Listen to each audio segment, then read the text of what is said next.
très heureux d'être parmi vous aujourd'hui. C'est une belle journée exceptionnelle. Alors j'ai compris qu'il y avait les avant 50 ans et les après 50 ans.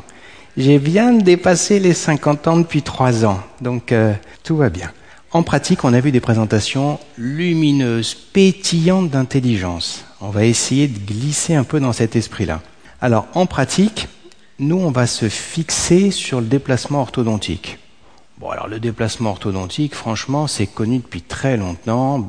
C'est connu avec Fontenelle, Roland Baron, toute l'équipe. Ça, c'était basé sur un déplacement dentaire qui est continu, avec des forces faibles, sur un parodonte sain.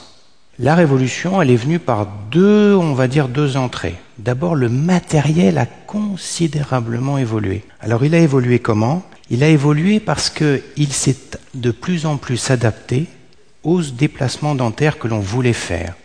En fait, il s'est adapté pour réaliser ce déplacement dentaire avec des forces très faibles, une très faible friction et sur des déplacements qui sont continus.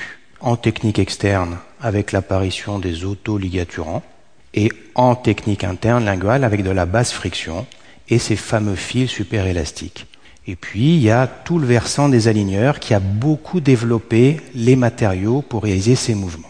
On peut dire que la deuxième révolution, elle impacte notre exercice au travers de l'imagerie. Alors l'imagerie, ça envahit notre vie professionnelle, notre vie privée, on le voit bien.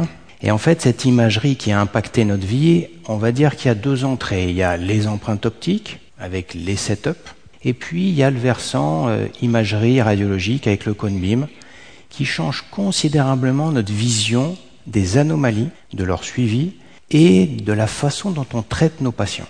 Ça a aussi modifié notre organisation de travail. Alors de ce point de vue-là, plusieurs plateformes nous présentent ces fameux setups. Voilà, prenons le CleanCheck d'une société très connue, Invisalign, qui nous fait des très belles propositions de déplacement dentaire. Et là, c'est le premier point de vigilance.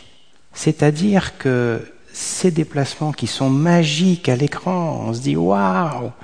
Ça va être fantastique dans la bouche de cette patiente. La difficulté, c'est que notre expérience va reposer sur le fait de savoir si c'est du théorique ou si on va pouvoir le mettre en place dans la bouche de nos patients.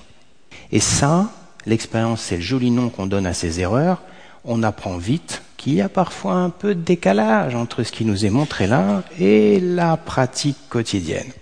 Mais ça reste un formidable outil pour, en tout cas, engager le débat du déplacement dentaire et fixer un certain nombre de limites dans ce qu'on va pouvoir faire, toujours sur un parodonte sain, ou en tout cas stabilisé.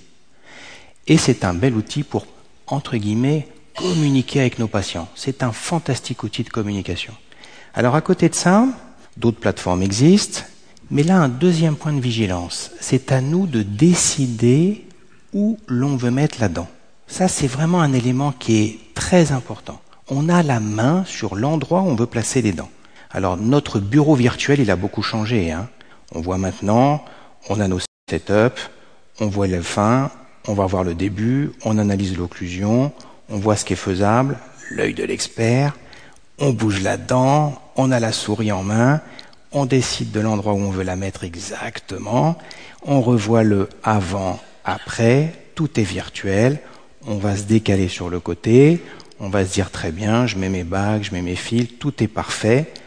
Ça a l'air magique. Bon, mais on a quand même la main pour décider des outils qu'on va utiliser pour ça. Alors par rapport à ça, il est évident que ça a considérablement changé notre exercice. Ça a transféré la valeur en amont et moins ensuite pendant la conduite. Le transfert de valeur, c'est au final, je dois travailler le cas bien en amont de l'avoir commencé. Je dois me projeter sur une vision du résultat que je veux obtenir. C'est pas toujours très facile en virtualiser comme ça. C'est vrai que c'est parfois plus simple quand on a le patient face à nous. Le travail va se faire beaucoup plus en amont. On va optimiser, on va planifier pour fluidiser. On va fluidifier le traitement.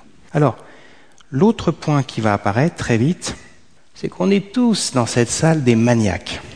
On est des maniaques de la perfection, on est des maniaques de l'innovation, on est des maniaques de l'excellence. On travaille dans le détail, on est sur des formes, on est sur des teintes, on est sur des positionnements.